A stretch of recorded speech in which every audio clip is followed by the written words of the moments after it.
It's November 17th. We are here to make Survivor Series predictions. And we are joined by, and let's see if I can get this right, Xenia. Yeah, you got it. Thank you so much for having me.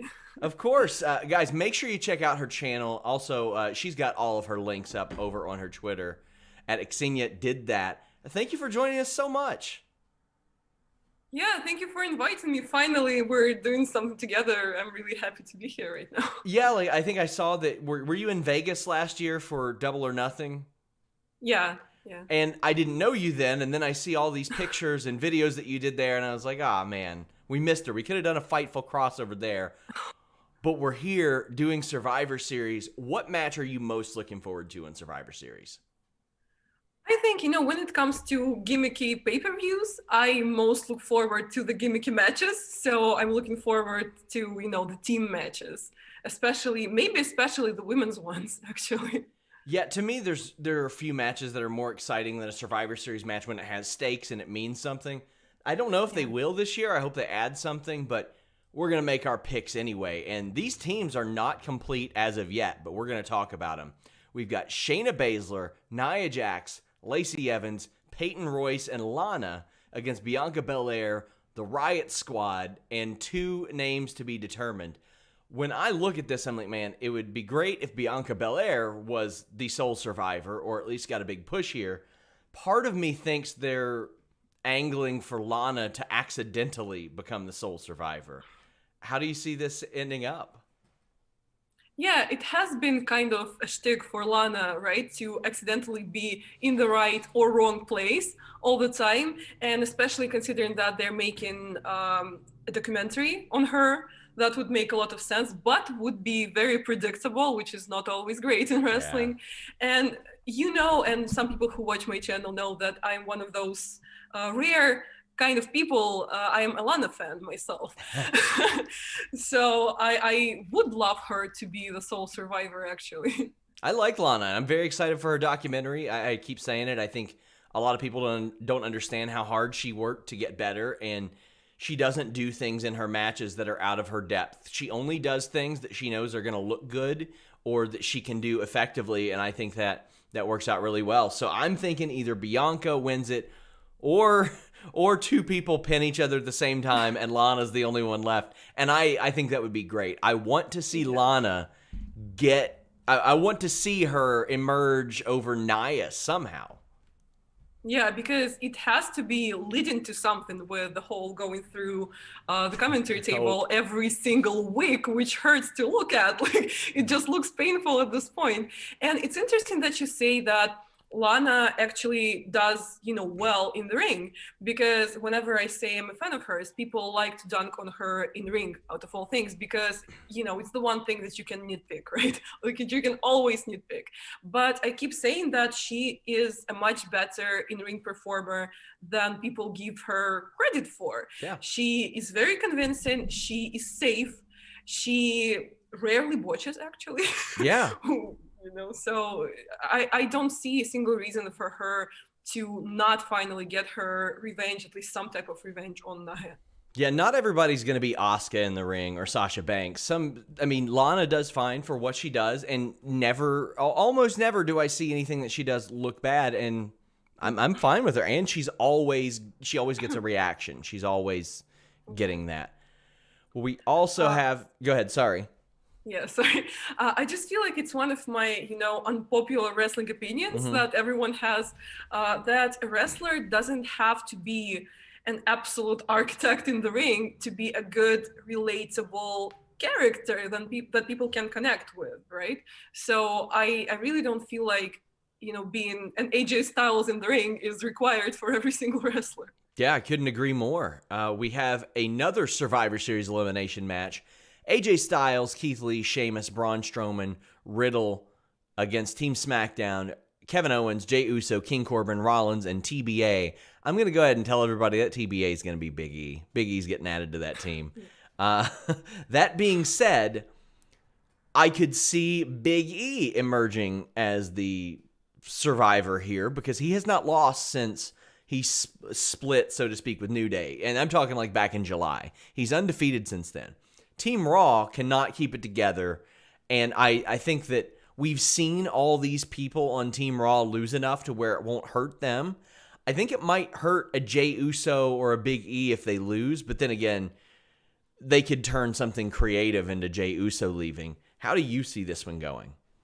Yeah, Team Raw is packed with names, with, people that fans get behind and people that fans like to watch.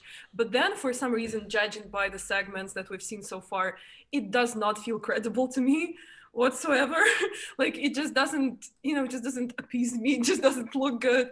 As I was saying, I think I'm rooting for Team SmackDown here. And when it comes to the Sole Survivor, yes, Big E sounds very probable. But I was also thinking about Sheamus for some reason, because recently we've been getting those, segments, vignettes with Drew McIntyre. And maybe being the Sole Survivor could be that, push, that nudge that Sheamus needs to kind of surpass the mid-card level that he has been stuck on.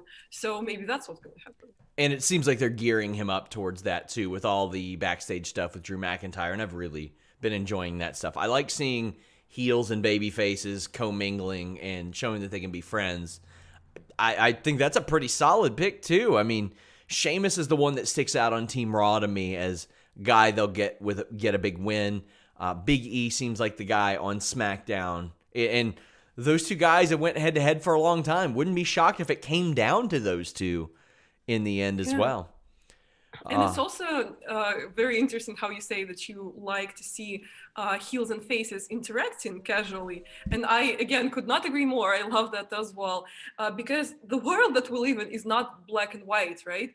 And when heels and faces interact, well, maybe not as best friends, but like casually, it makes it feel more human and it makes it feel more real, which we know that WWE does sometimes go the black and white route, especially considering how when we had, inside audiences of wrestlers in AEW and in WWE, and WWE opted for making the whole entire audience cheer for faces and boo heels, as opposed to what AEW did. WWE does seem to go, this very categorical, very black and white route.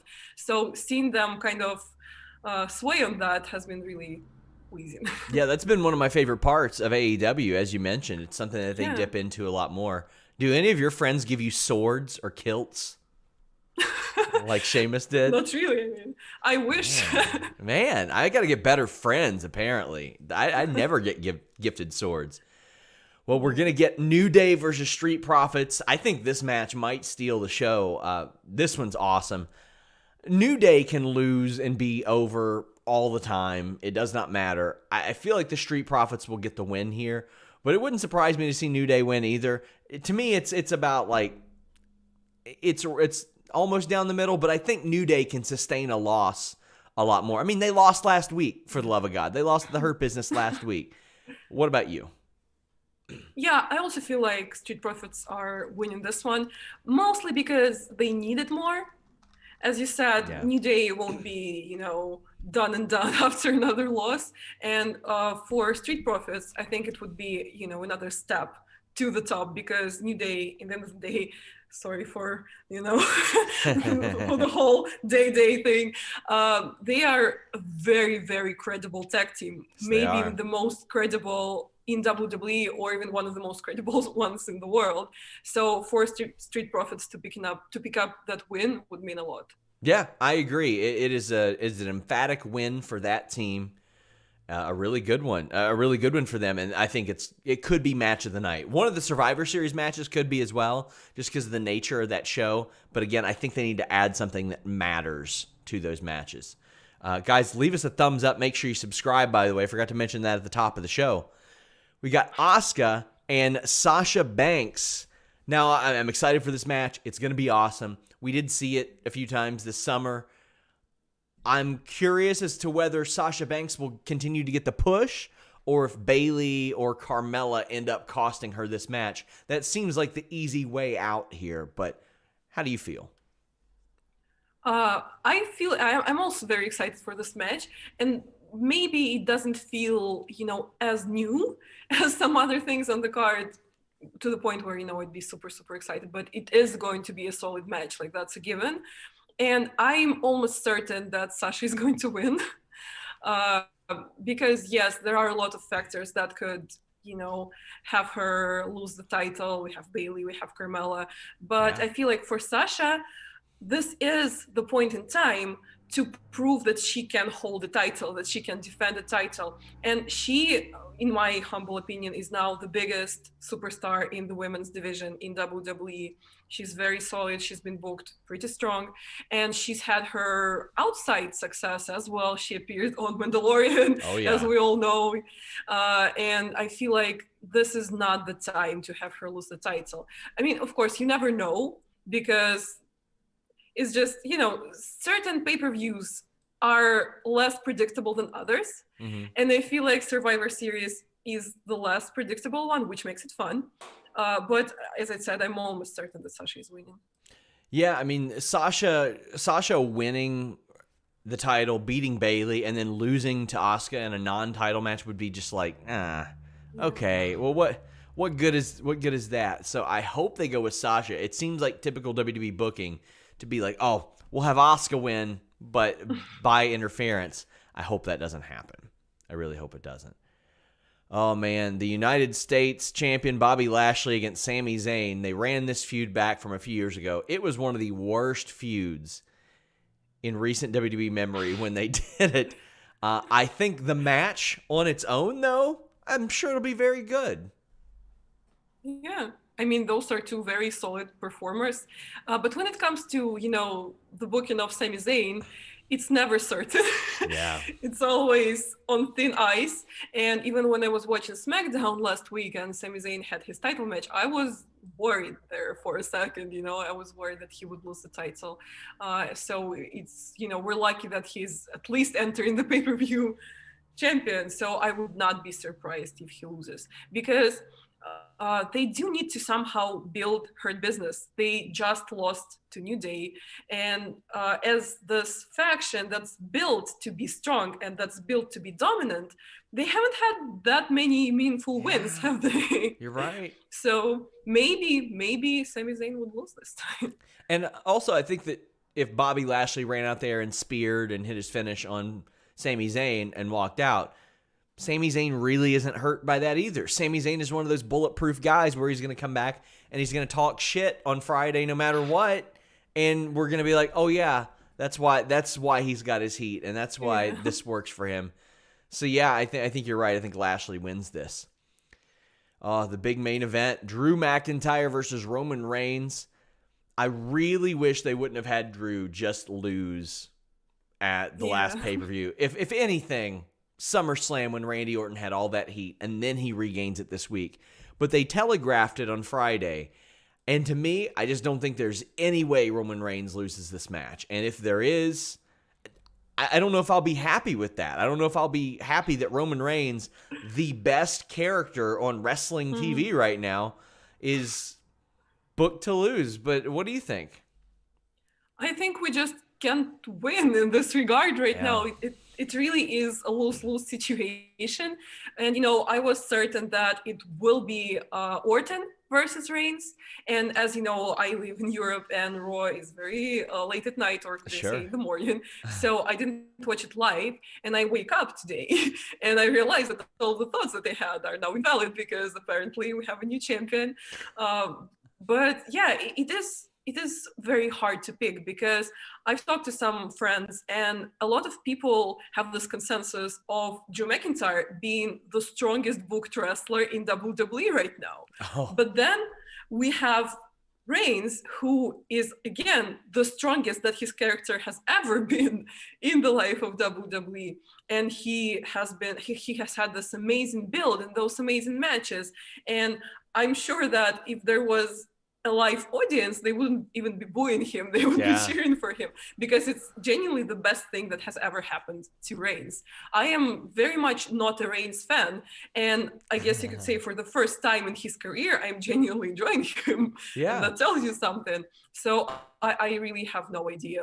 I agree with you that there is no way that they would just book Roman Reigns to lose right now. It does sound unbelievable right now. And I mean, the fact that they had a WrestleMania match like in 2019, and a lot of people don't even think about it because it was a foregone conclusion.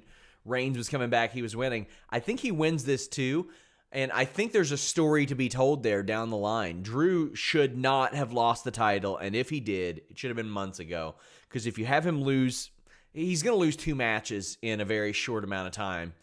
But I think there's a story to be told there eventually that Drew McIntyre can't beat Roman Reigns, and he wants to, and I think that eventually they'll go back to that. But I think this Sunday, I think it's Roman Reigns. I definitely think it's Roman Reigns. Guys, reminder, leave a thumbs up and subscribe. Tell the people where they can find you. You got all kinds of stuff going on.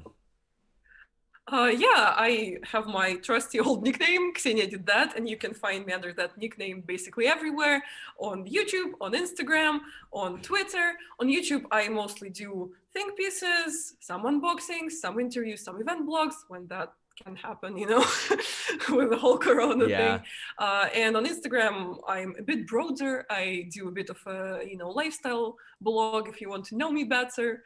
And yeah, you can find me anywhere and have fun with me. Do yourselves a favor, guys. Follow all of those. It's been awesome having you. Thank you so much for being on.